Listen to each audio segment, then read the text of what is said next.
લિંબાયત વિધાનસભાના ભાજપના ધારાસભ્ય સંગીતા પાટીલે જણાવ્યું હતું કે લિંબાયત વિધાનસભાના જેટલા પણ કાર્યકર્તાઓ અને સોસાયટીના પ્રમુખો અમારો સંપર્ક કરી રહ્યા છે તેઓ કહી રહ્યા છે કે અમે પણ તૈયાર છીએ, અમે પણ આવવાના છીએ. આવા ઉત્સાહપૂર્વક વાતાવરણ બની રહ્યું છે ત્યારે લોકોમાં ઉત્કુટતા છે કે પાટીલ સાહેબ સાથે જવાની લોકોને થનગની રહ્યા છે.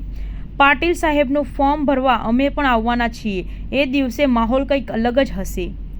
વધુમાં જણાવ્યું હતું કે સી.આર. પાટીલ 18 તારીખે ફોર્મ ભરવા જશે ત્યારે ખાસ કરીને અમારી વિધાનસભાની અંદાજે 20,000 જેટલી મહિલા એકત્રિત થશે. તમામ હાજર વ્યક્તિઓ માથે કેસરી સાફો ધારણ કરશે.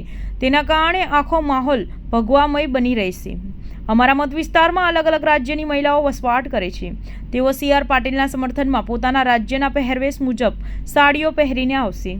સુરતથી મોટી સંખ્યામાં ટ્રાવેલર્સ ભરીને નવસારી ખાતે પહોંચશું. જંગી રેલી યોજી પાટીલ ફોર્મ ભરશે. ભારતીય જનતા પાર્ટી દ્વારા જાહેર કરાયેલા ઉમેદવારો હવે પોતાની રીતે ઉમેદવારી પત્રક ભરે ત્યારે માહોલ ભગવા રંગ રંગાઈ જાય તે માટેની તૈયારીઓ શરૂ કરી દેવામાં આવી છે. પોતાના લોકસભા વિસ્તારમાં આવતી વિધાનસભાઓમાંથી કાર્યકર્તાઓને એકત્રિત કરીને હાજર રહેવા માટે હોદ્દેદારોને પણ સૂચના આપી હતી.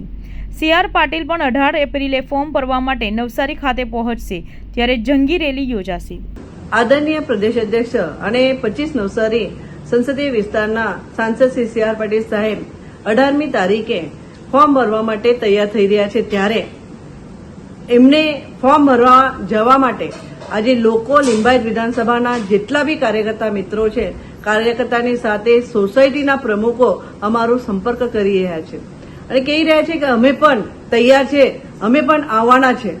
તો આવી રીતે ઉત્સાહપૂર્ણ વાતાવરણ થઈ રહ્યું છે, નિર્માણ થઈ રહ્યું છે ત્યારે લોકોમાં ઉત્કંઠા છે સાહેબ માટે જવાની અને સાહેબ માટે આવવાની. તમે જોવો છો કે કેટલી મોટી સંખ્યામાં લોકો ત્યાં ઉપસ્થિત રહેશે.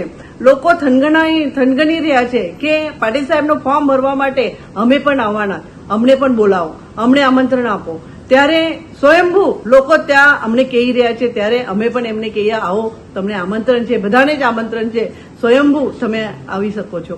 તો આવી રીતે લોકો ભાવપૂર્ણ અને લાગણીશીલ થઈને સાહેબ માટે રસ્તા પર આવી જશે ત્યારે તમે એક માહોલ જોશો. એ માહોલ કંઈ અલગ જ હશે કેમ કે ત્યાં ટ્રાફિક આટલી બધી થશે. મને એવું લાગે છે કે લોકોની ટ્રાફિક થશે અને લોકો સાહેબ માટે ત્યાં આવશે.